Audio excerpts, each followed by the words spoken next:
my grandmother, she said, I see you climbing up this mountain. And just to give you context, like I started a really successful marketing business in college when I was 20 years old, had 5 employees and making 6 figures by the time I was 23, living by the beach. Like I was very successful. I was living the dream, quote unquote, you know, and I'm very grateful for all those things. But my grandma said something. She's like, I see you climbing up this marketing mountain, getting all the way to the top of the mountain somewhere later in your life, and then looking across and being like, oh fuck, I'm on the top of the wrong mountain. And it woke me up.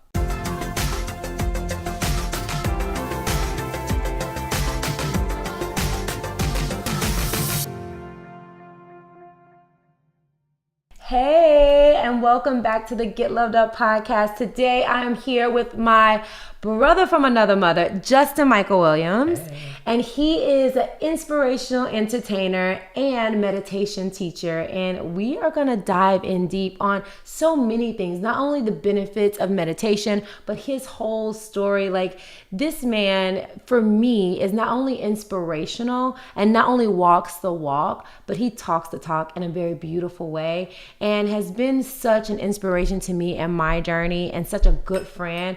I just had to share him with y'all. Justin, welcome. I love you. It's such an honor to be here, Koya, in this context. And hi to all of you listening. I just want to start off with, because we just celebrated your birthday. You guys are not going to guess how old he is. Tell them. 82. I'm just kidding. 31. This man is 31. Yeah. At the age of 31, he has so much going on, so much out there that are uplifting so many people. And the biggest thing that I hear from our community and in your community is that you inspire me so much. Where did it start for you? I think the first thought that really comes to me is my grandmother, who's passed away now, but she was like my best friend. And anybody who has a close relationship with their grandma, I think knows, gets Grandmothers it, are the best. It's just like a different kind of relationship. Yeah. And, from when I was a little kid, I don't even know why. I was one of those kids when I was younger, like all the boys would be outside playing football and I wanted to be inside, like with my grandma in the kitchen, And like when she passed away, one of the things that she said to me was, she was like, I know that I completed my mission on this planet because you listened. And everything that I've been trying to get through to the family and into the world will live on through you. And I felt like when she said that, it actually was an amazing thing because it let me, I've been so clear about her passing because I'm like, she's not gone. It's living on through me, And so anyway, the reason why I said her and the inspiration is because I think from a very young age, I've been like really blessed to listen to some really wise people. And people are always saying like, oh, Justin, you're so inspiring. And I'm just like, I just listen to what people who are wiser than me tell me and do what they tell me to do. And then I like to share it with other people, So who are your top motivators? Top 3? I know I'm putting you on the spot. No. This is good. I'll tell you exactly who I know who. So number 1, period, Oprah, period. Like that is number 1 top person for me in the world. And just she's opened so many doors for so many people, especially for people of color, getting into the world of motivation and meditation and all of this kind of stuff. So Oprah's number 1. Number 2, I love Brene Brown. Brene Brown, like I don't know that people call her a motivating whatever, but she has it all grounded in like practical, real science and like steps and Daring Greatly. Like what was your favorite book? She has so many books. Daring Greatly is amazing. Okay, yeah. And Rising Strong actually is one of my favorite ones. Yeah. And then my third one, and this is a little bit different, is a teacher named Robert Augustus Masters. Okay. Now, you wouldn't call him a motivational speaker because he focuses on trauma and shadow work. And the reason why I call him motivating is because one of the things that I find that happens so often, especially in like the spiritual woo-woo world that we're in, is everyone's so focused on light, more light, that we're not realizing that the bigger our light is, the bigger our shadow can be sometimes. Oh, we need to dive into that. The bigger the light, the bigger the shadow. Yeah. And so Robert Masters, he has an amazing book on understanding your trauma and your shadow so that the things that have happened in your past or in your present even really are not controlling you without you realizing it. And I think that's the second piece of wellness, holistic wellness, that is often ignored when we're trying to always be like positive vibes only. It's like, no, like, you got some. Can I say the S word on here? Yeah, you can say whatever you want. Okay, you got some shit to take care of under the positive vibes, honey. So let's keep it together. Yes. Yeah. So let's talk about that because on the outside, you look at your Instagram, you look at you out in the world, you look at your music, you listen to your voice, and you think this man has it all together. He has it all together. So can you talk about some of the trauma that you've dealt with? Because I mean, as your friend, I know some, but can you share with some of the trauma and how you have gotten through some of the trauma that you've dealt with? Yeah, I think, I can talk about this for years, but it's just, I'll say it like this, the trauma that I think affects most of us in our adult life obviously goes back to our childhood. And this is something I think we all know, right? But sometimes are afraid to dive into it. And for me, a lot of people look at me now and hear the way I speak and they think, oh, he must have grew up in some like middle class, like woo-woo, whatever family. I'm like, nah, y'all, listen, like I grew up and I love the city that I grew up in and I love my family so much, but I also grew up around a lot of trauma, a lot of addiction, domestic violence. My mom was in a relationship for 10 years with somebody who was physically abusive to her my whole life that I watched with my own eyes, and my dad, is recovering from alcoholism, and I say recovering because obviously we know it's a disease, right? That runs in our family. And, there are gunshot holes outside of the bedroom that I grew up in my entire life. Wow. And so, I grew up in what I thought was normal, but like the shit that I had to deal with as a child. And let's just go to this point. Like, so being gay. Right? Mostly. Being mostly gay, but like identifying as a gay man. Right. And knowing that since I was a little boy, right?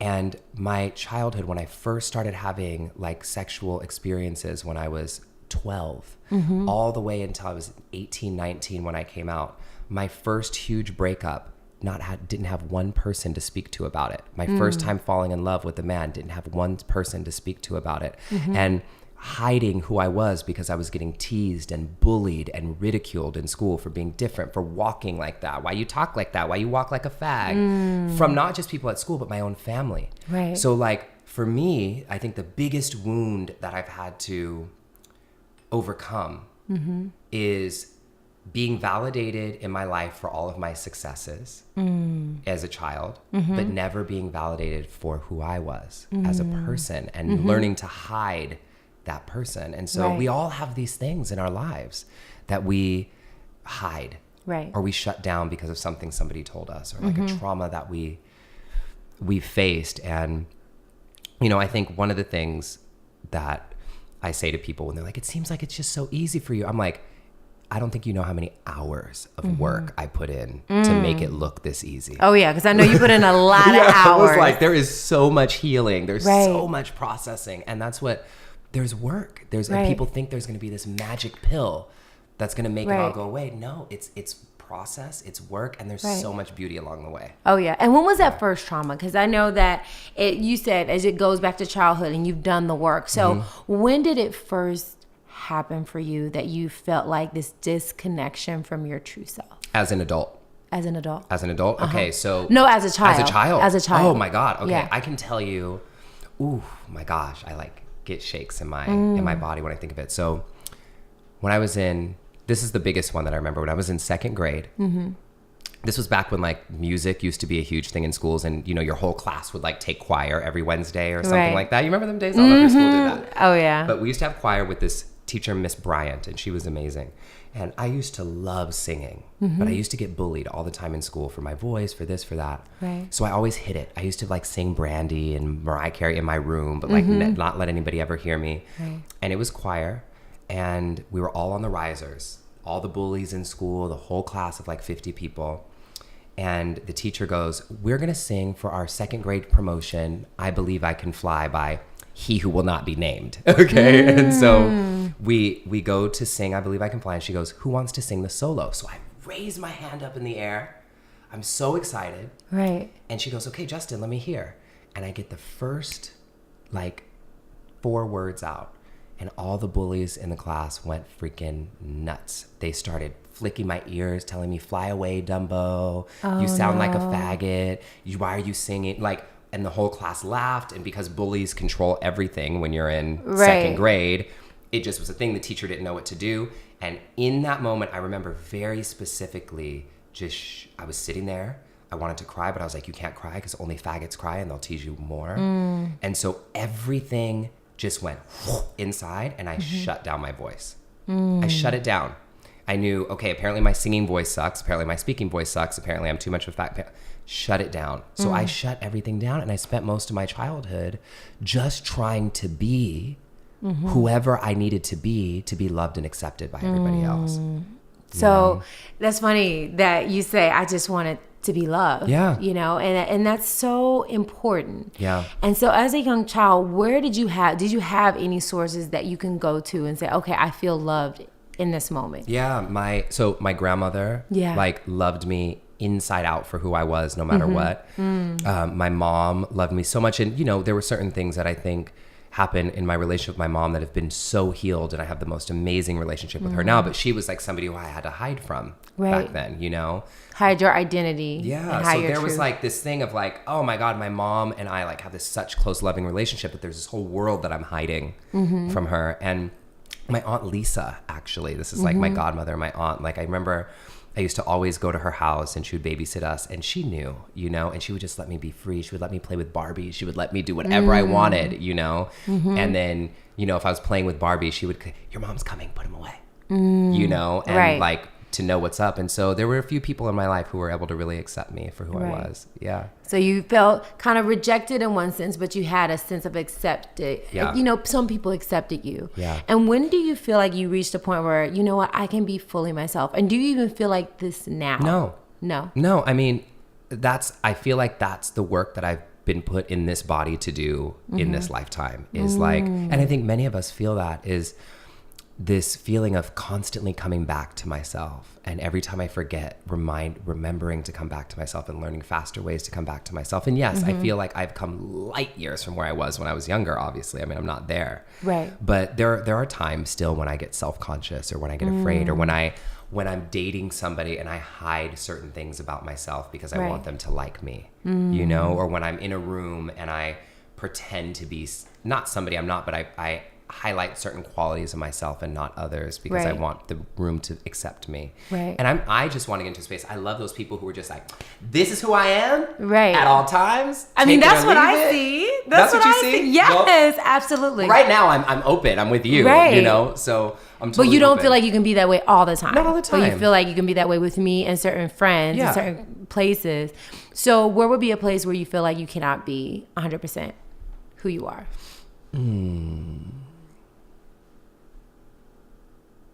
I'll give you an example. So here's a real answer to that question. I think mostly now when I have that feeling come up, and this is what the work, you know, has helped me do, is like when I have that feeling come up where I feel like for some reason I can't be who I am. Right.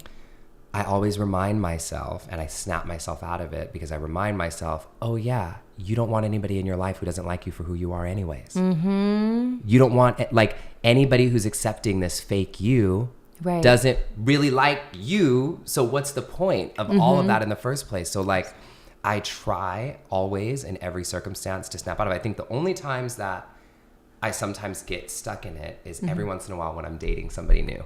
Okay. You know what I mean? Yeah. Every once in a while, that's when I kind of get like, ooh, do I tell them that I read tarot cards? Because they're going to think it's crazy. And it's like, well, obviously they have to know I read tarot cards, because if they don't like that, this is over. So when did you start with this, you know, meditation and yoga? When did that, and how did it enter your life? Yeah, it entered my life through, interestingly, to heal all this trauma, right? Like, and how old are you? Do you remember? 18. I was 18.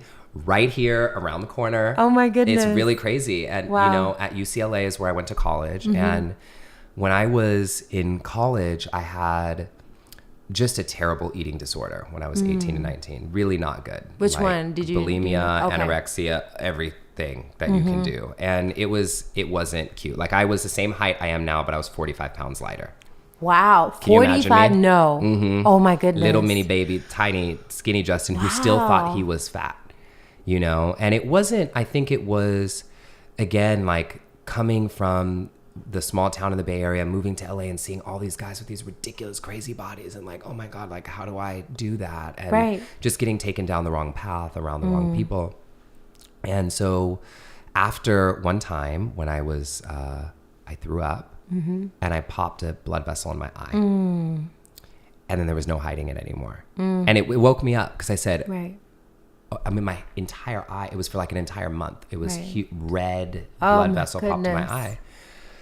And I lied and said it was from, I don't remember what, but I went to the doctor and I said, I have a problem. I need help. And so luckily, you know, I know for some people it's a much harder issue to solve. And to be honest, like men have body image conversation is really prevalent for women, but like the conversation doesn't happen a lot around men. But if you watch your men at the beach, at the swimming pool, how many of them are still wearing their shirts? Right.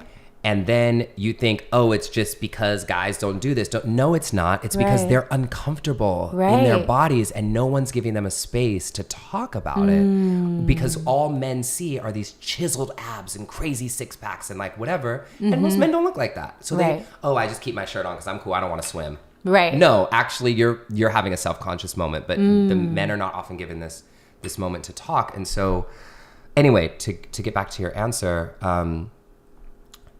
meditation and yoga was what was recommended to me as one of my ways of healing. And I walked into my first yoga class at UCLA when I was 18 and I never stopped since then. Wow. First day, first teacher, first time ever. I was hooked. I was going 5 days a week and it's what healed me. And what did you notice like when you first started? Did you feel like this is something you couldn't do or did you like, do you feel like you were born for it? Really? It was so hard, but this is what I really felt. When I was a little kid, I always wanted to do like dance or gymnastics or ballet or something like that. And my parents, you know, I'm the only boy in my immediate family. And so my parents made me play football and basketball and baseball. Right. All the things. I played football for 13 years, if you can imagine. And I sucked bad at all of them. No. But just to be forced into something that you're not good at, like clearly, like my body is made for something else, you know? And so when I started doing yoga, the physical practice, I was like, oh my God, like this is the feeling that I've always wanted to feel in my body, but my parents don't even know what this is. Wow. So I can like be free to have this practice that felt like, this like beautiful movement, like and connection to my body that wasn't like tackling people. Right. You know, but it wasn't ballet, it wasn't gymnastics. So like my parents didn't know how to judge it. And so at that point in my life, I still cared about what they thought I was doing. Now they know that. Now I'm like, they know that whatever I'm doing is good now at this point. But yeah, and so it was hard at first, but it was also so liberating for me. And it helped me love my body and get in touch with my body and understand how special and how lucky we are to be able-bodied even enough to do yoga. It's so important. Yeah. And what would you give? Because I know a lot of people, even I at one point had an eating disorder. So what tips would you give someone, because you struggled with a couple of different ones. Yeah. What tips will you give someone who is having an eating disorder to help them get through to the other side? Because now you're a successful singer and meditation teacher. How can someone get past such a very hard time? It's hard. And I'm going to say here that like probably the answers that I'm going to give are not going to be the only answers, right? There's many, but what helped me the most was, first of all, talking to somebody about it. You feel so much shame around it, right? There's so much shame. So tell somebody. Tell somebody. Tell somebody. I know it's going to be so hard, but I remember I told 3 of my close friends and then they knew.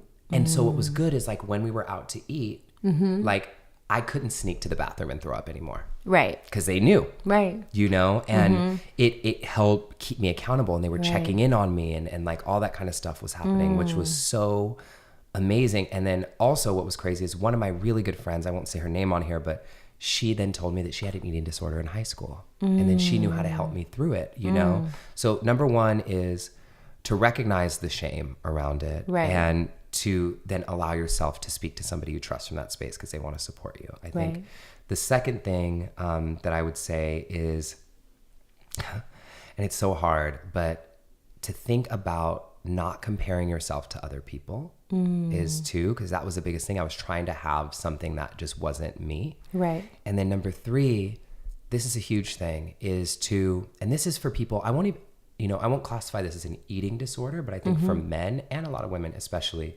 there's two ends of the spectrum. There's the one end where you're like bulimic, anorexic, doing crazy diet pills, like all that kind of stuff, right?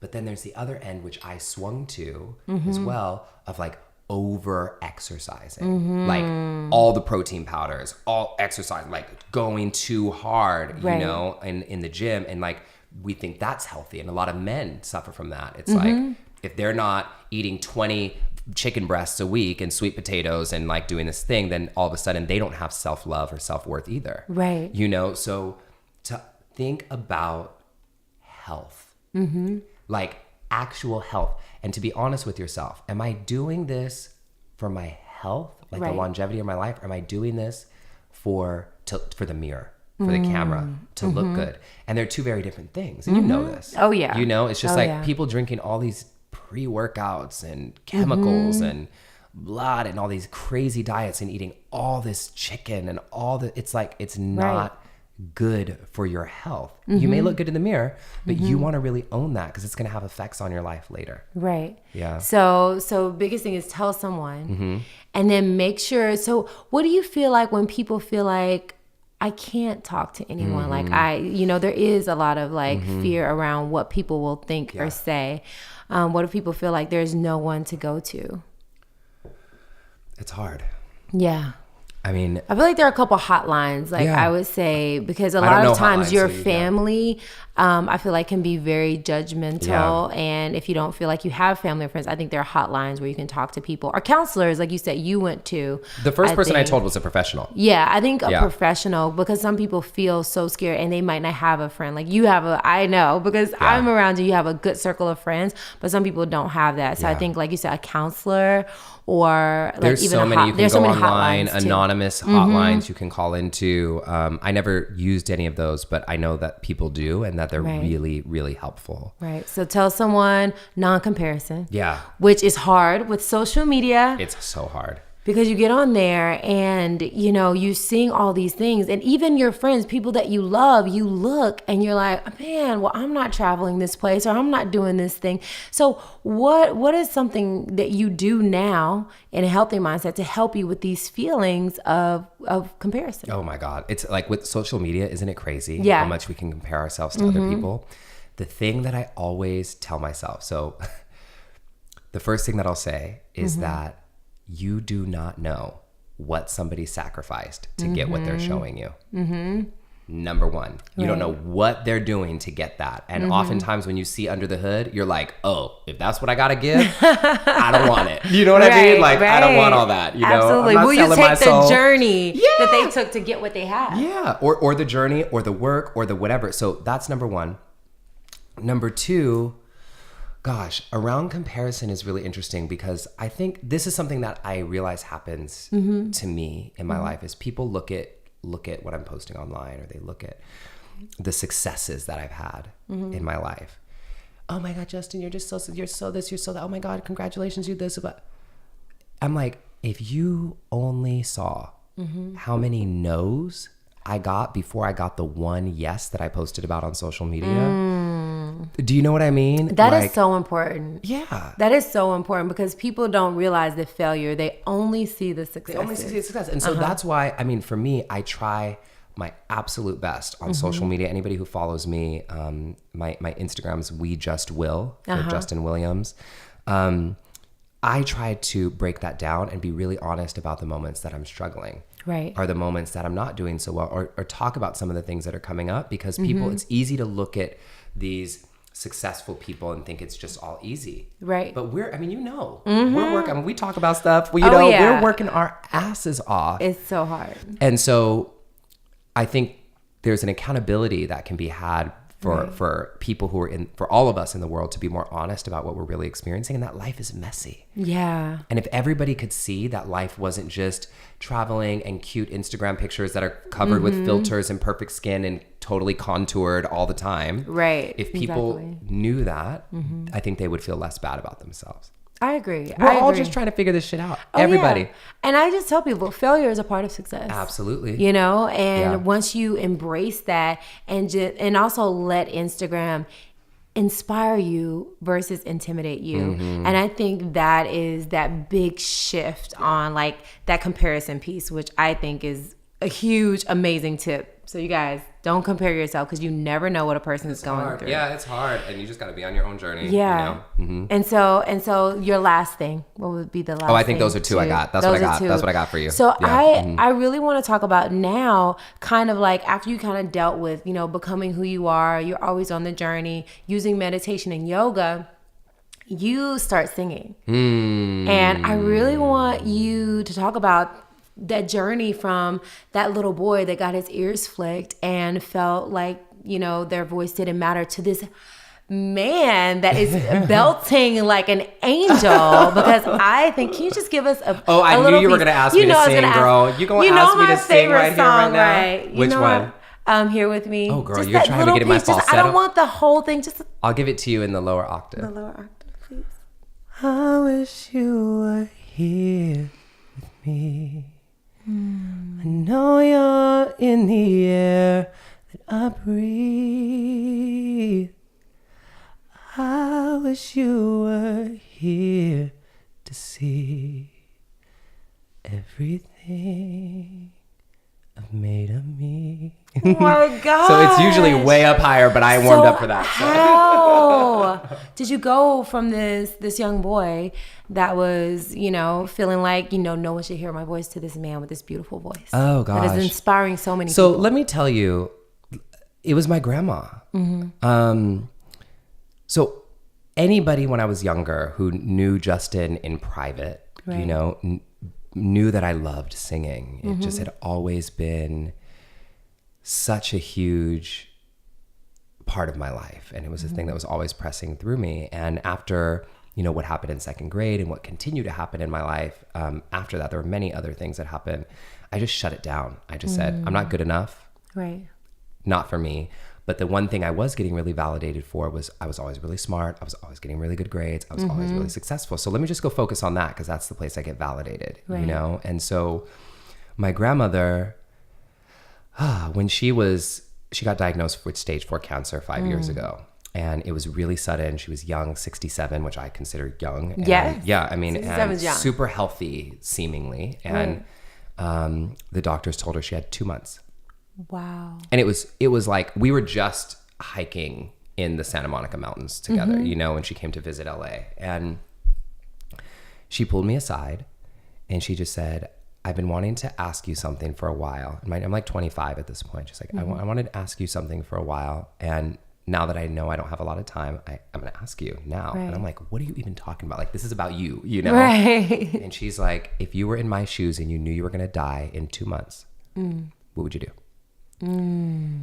And it didn't even take me 2 seconds. I just, like, it exploded out of me. I was like, I would drop everything that I'm doing and I would record an album. And the thing was, like I said, I always wanted to do music, but I never let myself. I never thought I was good enough. I let all the kids who teased me at school made me think I suck. I made, you know, my inner critic was just in control. Right.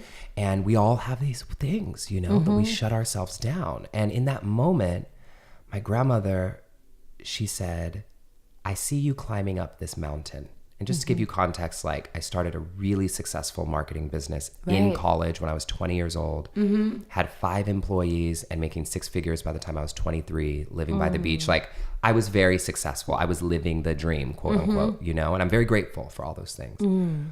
But my grandma said something. She's like, I see you climbing up this marketing mountain, getting all the way to the top of the mountain somewhere later in your life, and then looking across and being like, oh, fuck, I'm on the top of the wrong mountain. Oh, wow. Yeah. Grandma said this. She said this. And wow. it woke me up. instantly because I saw it and I knew that's what was happening. Right. I felt it. And, you know, not to say that like I wasn't so grateful for all the successes that I've had, Right. and not even to suggest that people blow up their entire lives to start to be a painter. Like, that's not what I'm suggesting, but is it a part of your life? Is it incorporated in your life in some way? For me, it wasn't at all. Music didn't even exist in my world since I was like 12, you know what I mean?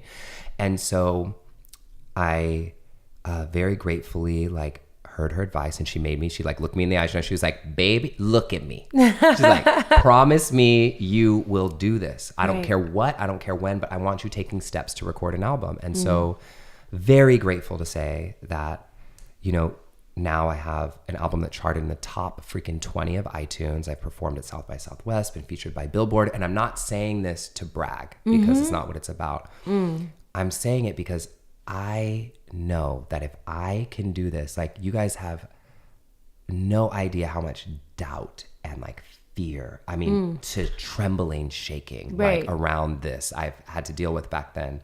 And you said something like, you said how to silence the inner critic. Yes. So how do you, when you're trembling and shaking, like you said, how do you silence the inner critic? How This do you is do that? so big. This is something that we constantly have to practice. So number one, that thing that I'll say is meditation. And not because meditation only specifically silences your inner critic, but what meditation I find does now with, I mean, I've taught thousands of people all over the world about meditation. And what everybody says is it gets you in touch with your true self. And it creates a pathway there, a pathway that you know how to get to even in darkness.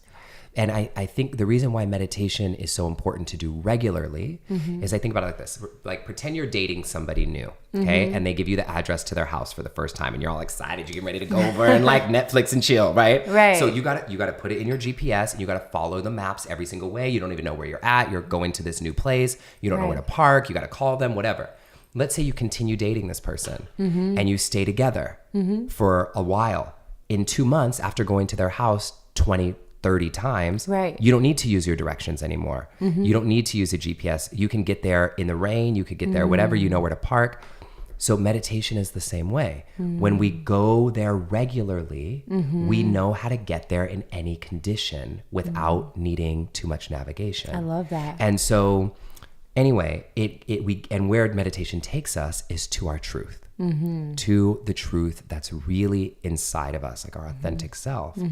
And I say authentic self, not wanting to sound like blah, blah, you know, we hear that word so many times. What I mean by authentic self is the you that knows what to do. The you that knows like how your powerful soul, you really right? are. Yes, the you that knows like how fucking powerful and amazing and what a gift you are. The you that knows that inside, meditation, that you never abandons you even when you abandon yourself. That's beautiful. It's always there waiting for you to just say, oh yeah, you're there. I forgot, you know? Right. So in the moments of inner critic, right? Meditation is a great tool to get yourself back. And what I try to remember all the time, this is like the line that I say to myself anytime it comes up, is there are no consequences. Almost always. Right. Almost always. Like, unless you're performing brain surgery on somebody. Do you know what I mean? Right. Especially when it comes to a creative project or your art. Like, if you don't do it and if you don't do well, nothing happens. Nothing happens. Like, you wake up the next morning and everything is still exactly the same. Right. And anybody, let's say you had a terrible performance, everybody else has forgotten about it and gone into their own lives. There are no consequences. And the reason why I think that's important is, think about, like, even if you're not a singer, think about how good you sound in the car by yourself or in the shower when no one's listening. Right. It's because there's no consequences. So you get Right. to drop into you get to just drop in. And so many times I feel like what creates the fear, which is what makes us be critical on ourselves because we're afraid of an outcome that may, you know, take us down or demise, is we create a consequence. If I don't do well, then people are going to judge me. Blah, blah, blah, blah. Whatever consequence you make up. But they're all just made up. They're illusions. They're total illusions to make you fail. And so when you have a meditation practice, you're able to go inside and go, okay, I know that voice. That voice that's telling me that I'm going to fail. The voice is telling me to quit. The voice is telling me I'm not good enough. I know that voice. I'm going to listen to another voice. But so many times we don't even know how to access that other voice. Right. So meditation will get you to that voice. Yeah. I love that. Yeah. I love that. So amazing. And so in meditation, do you feel like I remember going to, I think it was New Year's or something, and you were talking about mantras. And I love your concept on mantras and how they benefit your meditation. So can you talk to about mantras? The people a little bit about mantras? So we use and this how word. do you use mantras? Yes, we use this word. I think mantra is such a funny word because we use it all the time, but it's one of those words that people use and they have no fucking idea what it actually means. Like I ask people, like, do you know what mantra means? They're like, it's like an affirmation. I'm like, no.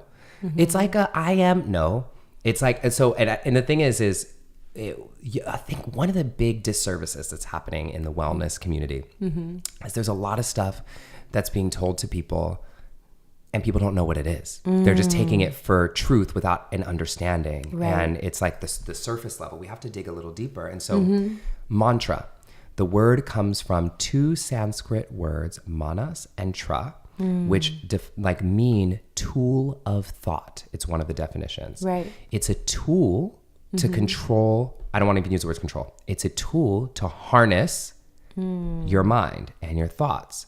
And so what a lot of people confuse mantra with is they think that it's this way that you're just supposed to stop thinking. That's not what meditation's about. I have to say this, the biggest misconception about meditation is that people think in order to meditate or to meditate successfully, you have to stop your mind from thinking. But that's crazy. That'd be like saying, to meditate, I have to get my heart to stop beating. You just don't, the mind doesn't stop thinking. In fact, we don't need it to. We don't want it to. The brain, I think we can read 4 words a second, okay? Which is I don't know, that's a lot of, it's 300 or 400 words a minute that we can read. Imagine that in what 10 minutes is. So if that's reading, imagine how fast you can think. Right. So the idea is not to stop thinking. The idea is to use a mantra, which is a tool that you can use to anchor your thoughts so that your thoughts are not being used for your demise or to spin you out of control, but so that your thoughts can be used in service of your highest good. Say that again. So your thoughts can be used in service of your highest good. I love that. That is absolutely beautiful. That's what it's about. I 100% agree. And what do you feel like if someone's just starting, of course, because a lot of people are listening, they've never had a meditation practice. So where does one start? Yeah. Okay. So at the end of this podcast today, I'll give everybody a free meditation guide that they can access. And unless you want me to tell them about it now, I mean, I want you to tell them. Okay. We want all the tips. Yeah. Now. So I'll tell you 2 things. I'm going to give you as much as I can in a couple minutes that we have here. And if you want, I have a totally free meditation guide that's all about using meditation to reduce anxiety and stress, so you can slow down your mind, sleep better, work better, live better, and you can access it totally free at meditationforthepeople.com. It's meditationforthepeople.com because there's more there. But what I'll give you now, if you want to try this, is 2 things. Number 1, choose a mantra in English or in the language that you speak. That you understand and that you connect with. And the way that you choose your mantra is by answering this question. I actually have, if you're listening right now and you can close your eyes for a moment. Take a deep breath in and out. Place one hand on your heart and one hand on your navel.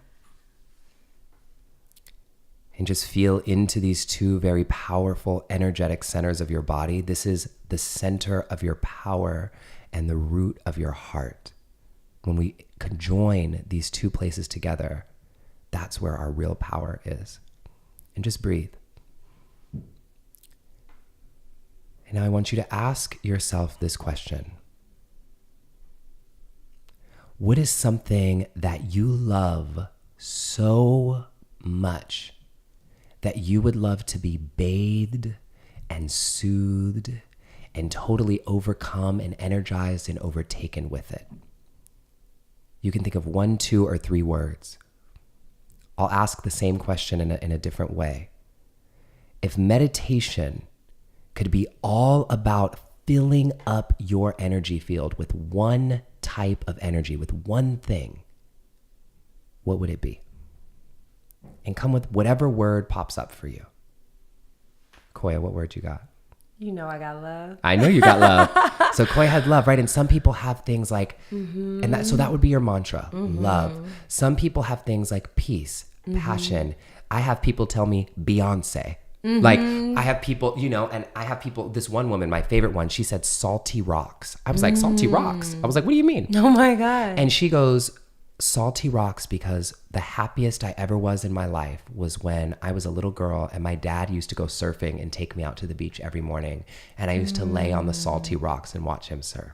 Ooh. And so that brings her this sense of passion. Right. And so meditation, you want to be with something that you love, that you love so much that it overrides and infuses all the stress in your life with love or with whatever it is that you like.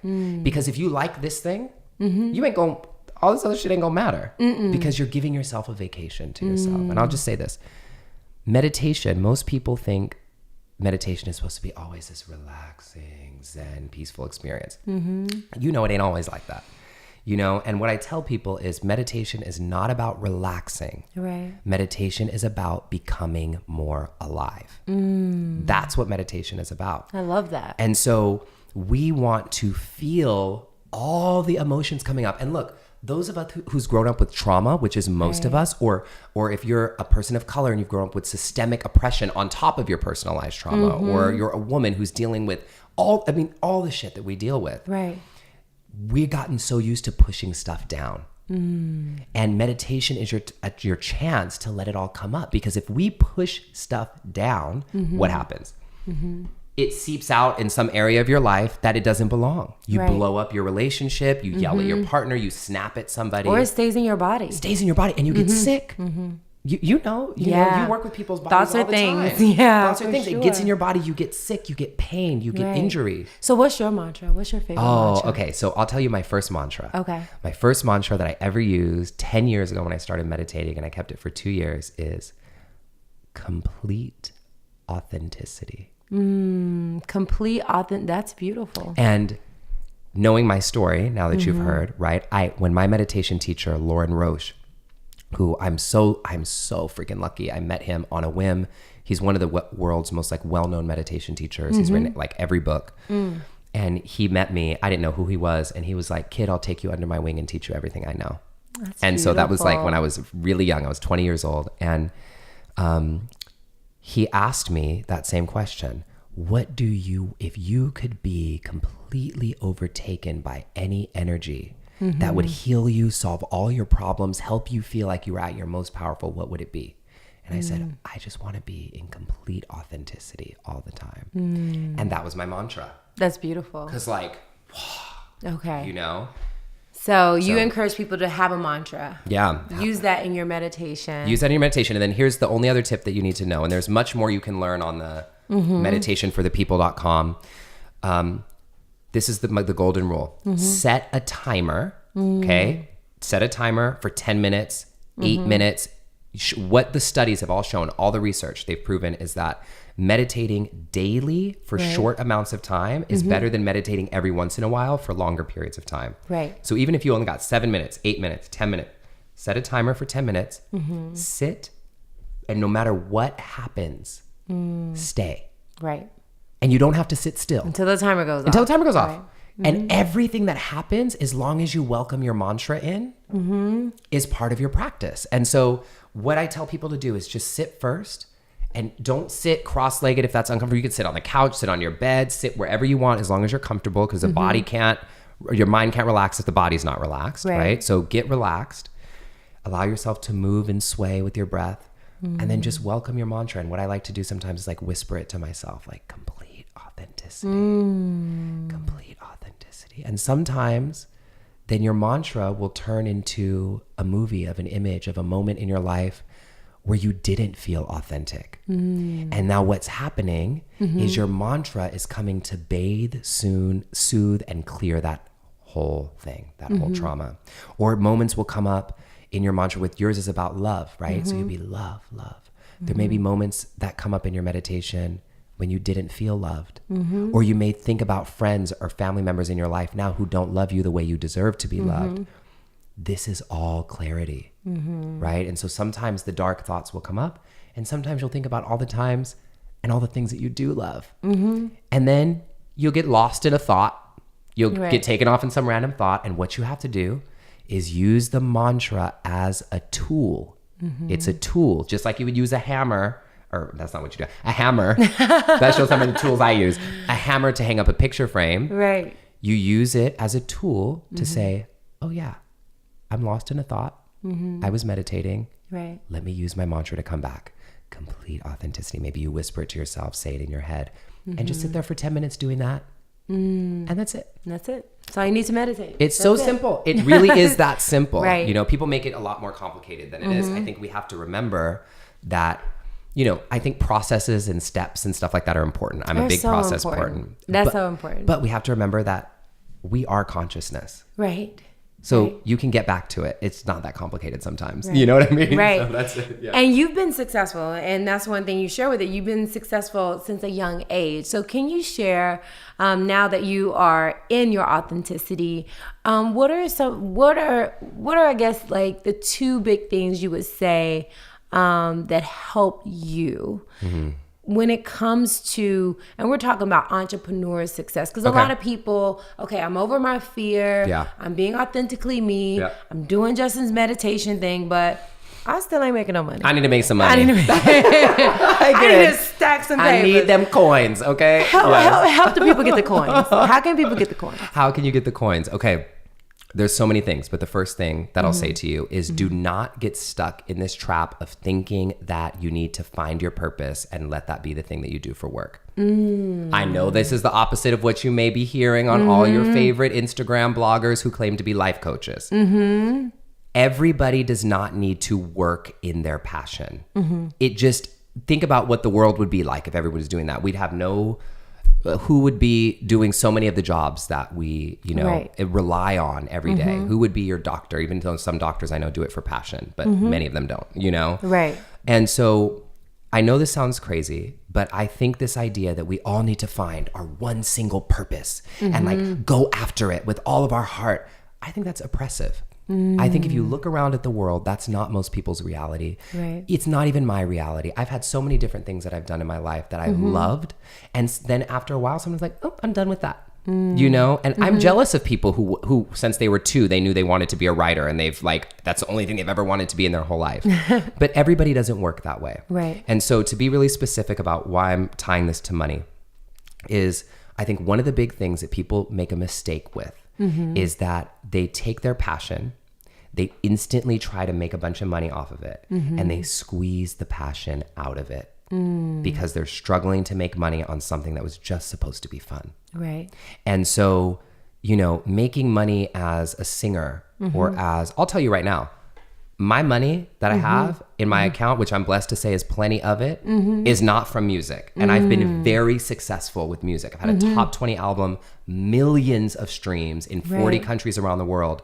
That still hasn't even paid back what I've spent on my album. You know what I mean? That's important for people to know because I think people look at that and they look at your success and they're just like, but it takes a lot to be successful in music these days. Yeah. Like it's not, you can get yourself out there now because we have all these social media platforms, but thank you for that transparency because I feel like people need to know. Yeah, it's this facade that people think. And so, multiple streams of income, is important.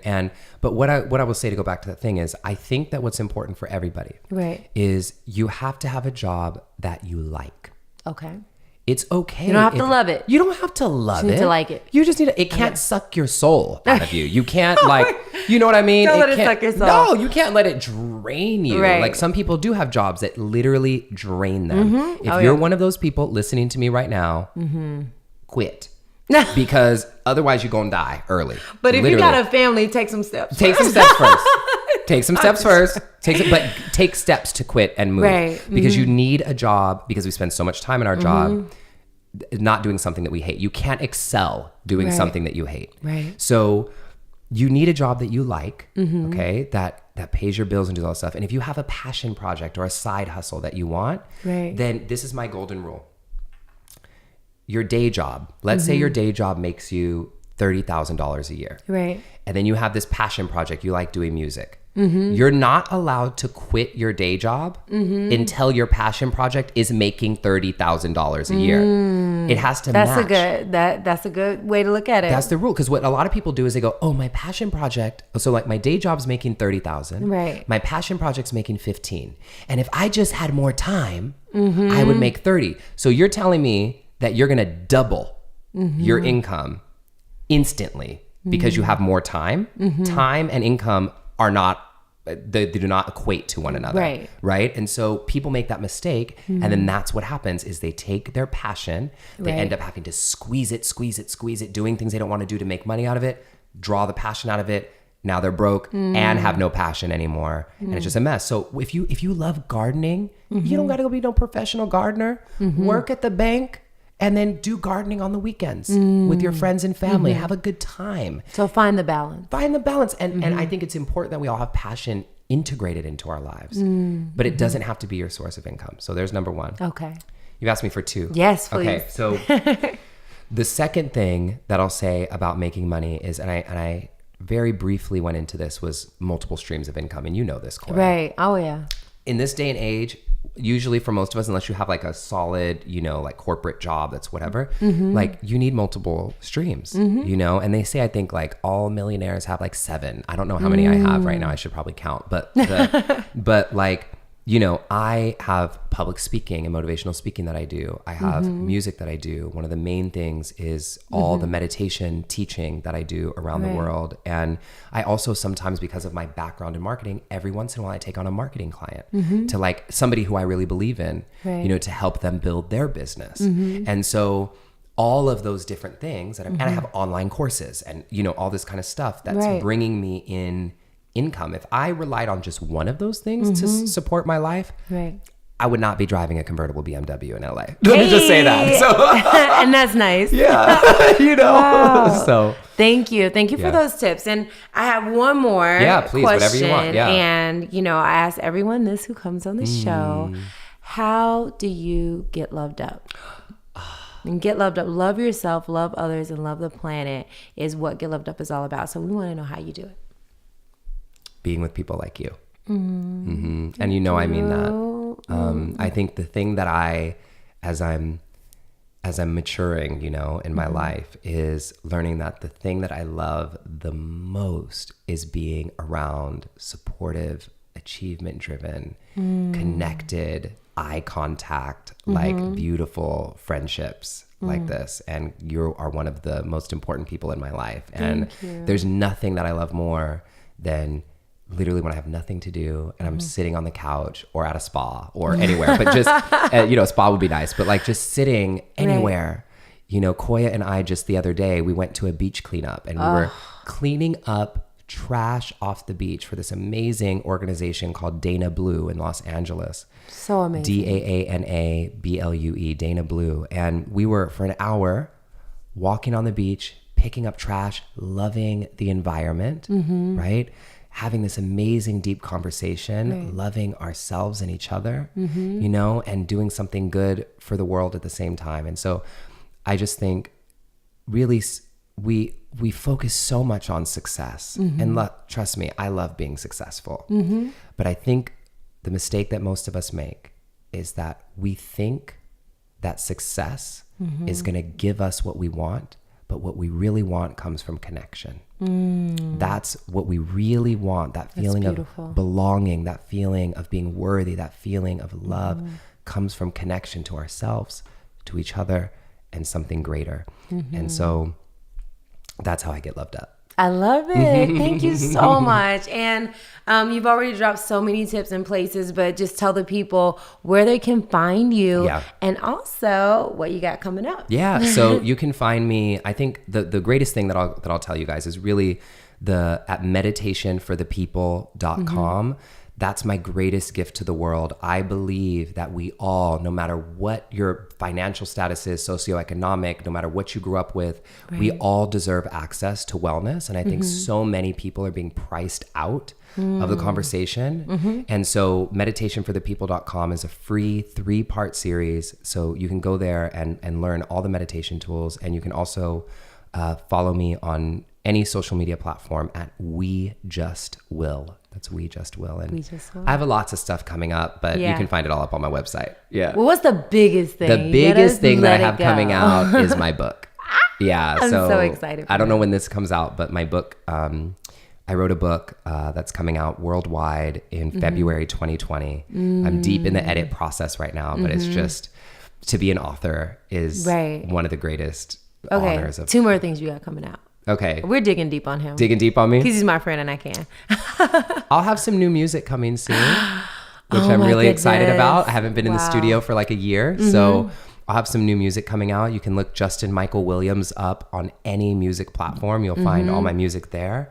And the other thing is just, I'm really excited for the rest of this year to be, so much of my work is online. And I'm excited to be getting out and doing more in person with the people. That's amazing. So I'd love to meet some of you at any of my events, which you can find on my website at justinmichaelwilliams.com. Thank you so much. We do this heart at the end. And we're going to toss it at the people. Until next time, get loved up. Get loved up.